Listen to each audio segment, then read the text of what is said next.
So hello, if you're new to my channel, I'm JOA. Welcome. I appreciate if you subscribe and click the bell, you guys. I've been catching up on The View, and Friday, Joy Behar just irked my nerves because, and of course, this is not backlash because it's selective activism, you know, with the viewers of The View for the most part, and with just mainstream world. It's like Palestinians have been going through hardships for like 75 plus years. And it's just this Russian Ukrainian stuff. So anyways, Joy Behar literally talked about a situation of an actress in the past using an award, going up on stage. Instead of talking about herself, she used that moment to talk about Palestine and equal rights and humanitarianism in Palestine and being a philanthropist. And she compared that to the slap that Will Smith did to Chris Rock. And I was like, are you serious? But I was not surprised. Watch this clip. Really, you know, he's you know what? I hate to say this, but it's the truth. People remember these moments more than they remember other things that deserve to be remembered. You know, many years ago, Marlon Brando sent a Native American woman to accept his award, Sashim Littlefeather, and she was basically there to protest the way Native Americans were perceived, created, predicted. That's what's the word? Presented and depicted. Presented. Yeah. No, presented on screen as a bunch of savages and what have you. And that was very effective. Yeah. Vanessa Redgrave got up and she did some kind of pro-Palestinian thing that caused, oh my God, it was a huge tumult that went on there. Michael Moore, another one. Oh, yeah. These are the moments that you remember. You're not going to, unfortunately, you're not going to remember who won the supporting actor or what the music, none of that. You don't remember. Isn't it the burden on those of us with platforms to try to ensure that? And this is what I'm talking about, you guys. This is exactly what I am talking about. It is called selective activism, meaning when I say selective, meaning that you have this month full of news of Russia and Ukraine, and literally when that first started, Israel is bombing a Middle Eastern country, right? And Saudi Arabia is bombing another country, right? And we're just solely focused on what's going on in Ukraine. And this is what I mean when it's selective. Another example is when The View showed selectivism was when they had the Women's March on. They had Tamika Mallory, they had the beautiful Jewish lady on, and at that time Meghan McCain was on that show as well. And Whoopi even called the third co-founder, who was not there on the show, because assumingly she's Palestinian.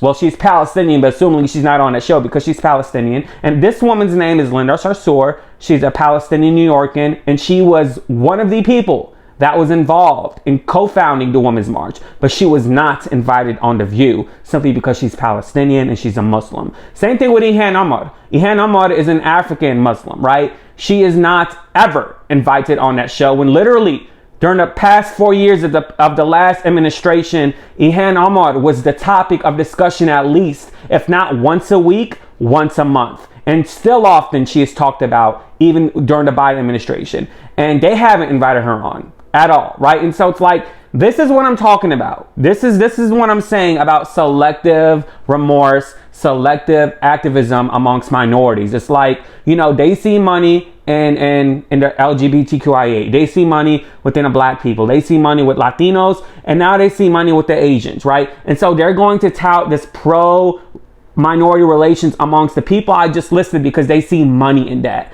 There's a business model in that. However, Palestinians, that's a no-go. You know why? Because this country, my tax dollars and your tax dollars, goes overseas to the Israeli military and it funds terrorism. And so with this country doing that, they're like, we cannot talk about it. That's an X. We can't do that, right? And so this tells me, I mean, I've been aware of it for years, but I'm trying to make you aware of it, that it's like these people are no different than Fox News. At least Fox News comfortably talk about how they feel about things, and behind the scenes, they're the same way. With networks that, like on The View, in front of the scenes, they talk about diversity and pro-black relations, pro this, pro that. But behind the scenes, you still have no diversity at all. You have the white man upstairs signing your paychecks. And if anybody want to mention ABC President Kim Godwin, she's the president of the news division. She's not the president of ABC. And her bosses are white from Walt Disney, okay? And they're like 2 to 3 white men, right? And so I'm just tired of just like selective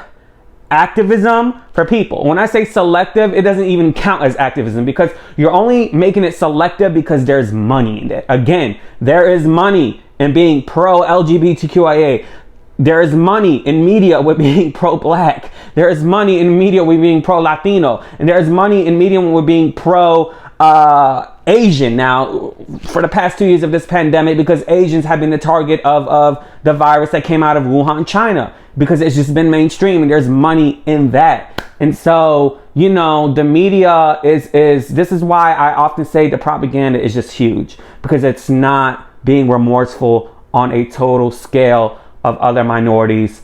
You know, people are forgotten, like South Asians. People are in Afghanistan, they're forgotten, right? People in the Middle East, Syrians, Palestinians, Jordanians, Libyans, the list goes on. People from Iraq, the list goes on, they're forgotten. And I'm tired of the selectivism. I'm really tired of it. That's all I'm asking. That's it. You know, I'm not perfect. I make my mistakes.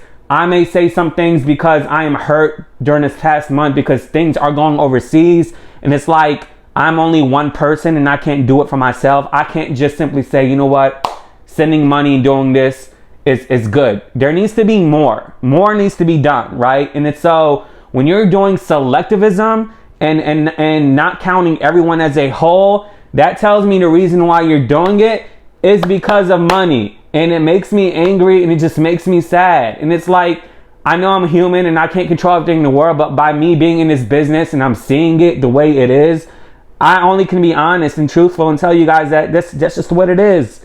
That's just what it is. It is what it is. And if journalism was actually journalism, then Julian Assange would not be locked up, okay?